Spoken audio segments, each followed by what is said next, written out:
How do they introduce the components? Then we've got to move on. When you think about right, there are different components, pieces here that go into making this finished piece, right? So how do they introduce those? I know I'm visualizing, right? We see all those behind the display with all the stuff back there, and then they bring out the stuff and they show you here. When you think about the components and how they're introduced, what comes to mind? Just quickly. Then shows the frame first, and then the matting, and he came up with the idea for the inlay. Frame first, then the matting, and then they showed you kind of the layered effect there. Yes. What do you think? What do they? She did the matting first. Okay. Yeah, the matting, so she automatically just started pulling colors out that matched like this color. Matting first, then the frame. Well, you kind of said you wanted a black frame. So Yes. And do you remember? This didn't need matting, it was just frame.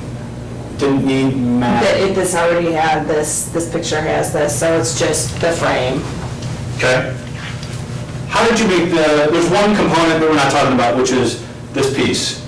How did it, was glass discussed at all? No, No. no, not at all. Oh, wow. I just assumed it would be. What do you mean? I guess you just assume that you're gonna have a picture covered with glass. I mean, that's plastic. Well, I guess that is plastic. I don't know, if it's plastic or glass. You don't know if it's plastic or glass? You know, yeah, that's a good question. I I just don't assumed know. this was glass. You assumed it was glass, you're tapping it now because you're not really, did you know this? This doesn't have anything. Oh, you don't have. There's nothing wrong with that particular piece. When you bat it into these shops, I mean, it sounds like color's important, style, which you get from here, and kind of, as I ask you to think about how glass was displayed or discussed, does anything come to mind other than, not at all? No. Was it part of the conversation at all? Is it- No, not that I can recall. Not even- Yeah. No. Here I've got one that doesn't have glass. Yeah, I wondered if that had, No, that's the actual print. was that a decision that you made, or was that a decision? I'm not sure. I'm not sure. I mean, that's kind of the style we've been doing for years, as you can see on the walls, but I think my wife had an opinion that, maybe with the black and white, you don't use glass, I don't know. I'm going to show you a display.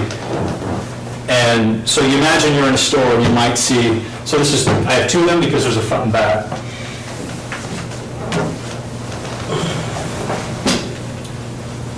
So this is just the back side of this one. And I just want you can certainly touch these and we can move them around, but I want to use these as a way to Oh, talk. yeah, it looks like there's no glass on top. Well, I was interested in Which one? This one looks like there's no, even from the side, you can tell. Yeah. So that one, it doesn't even look, say it again, Chris. It doesn't even look like there's any glass on it. When you put it down, it's like, why is there, it doesn't even look like there's any glass on it. And that's which one? This one, the museum glass. Yeah, Absolutely no glass. Okay. Other things you notice, that's one thing I want to, Yeah, from back here, it looks like there's no glass. Yeah. For the same, she's saying, museum In glass. the museum. That's amazing clarity. I think it's really important to protect these pictures from UV damage though. Right. tell me, what do you? I mean, I've got these two pictures faded, and I can see it on my couch at home. My brother-in-law is in the window film business, but, I mean, protecting things from fading is really important. And I hadn't really thought about it on a picture until you brought it up. You have, UV protection is important. Yes. But it's important in what scenario? You can give me an example. In every scenario, it's important. I mentioned my couch, the carpet, you can see how things fade from a southern exposure, let's say, in our house. We're really conscious of it. We've got a couch that's 5 years old, and in front of the window, it's all fading in the back. And it's frustrating because it was an expensive couch. And if I was framing a picture, I would want it not to fade as well.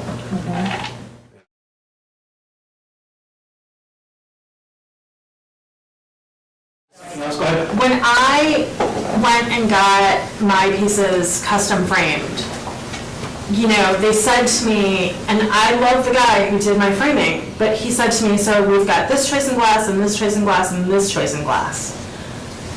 And I made a decision based on what he told me about it.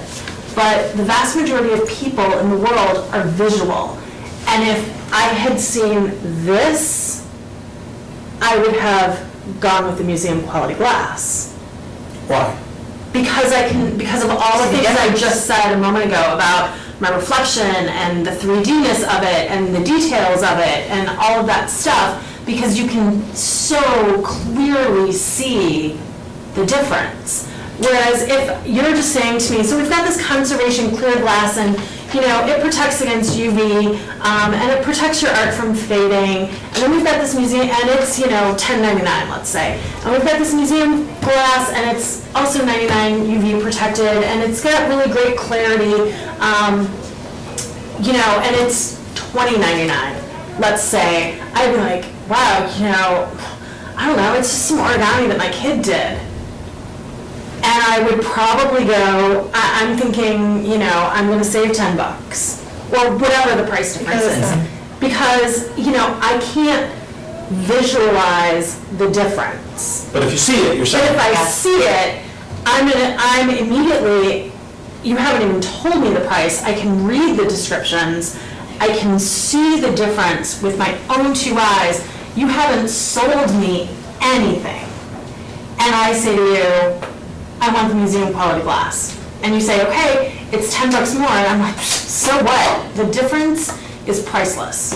I mean, it's sort of that MasterCard commercial where they're like, this $10, this $20, but the experience is priceless, right? I mean, that's sort of what that is. How? How is it like But that? all the things that I just said about the detail and the quality of it, and not seeing my reflection and not having the distractions. Okay. Yeah. So you're saying, you can describe it to me, but if I see it myself, I've already decided this is better. And so that it enters this into the conversation as more of a possibility than just a Yeah. conceptual, museum glass. What is that? I don't know. Right. How's it gonna look? Why would I Yeah, the care Art about it? Institute has money to spend from museum glass. Jessica Gardner, not so much. But seeing it, But seeing it, yeah. I've got the money from museum glass. I want because your piece is gonna be, my piece is gonna take on a whole other life. That especially when you're talking, I think, especially when you're talking about something that's 3D, but even over here with well, that's just conservation versus regular glass, but, so I'm not gonna look at that at the moment, but the difference between the conservation clear and the museum glass is just night and day. so what is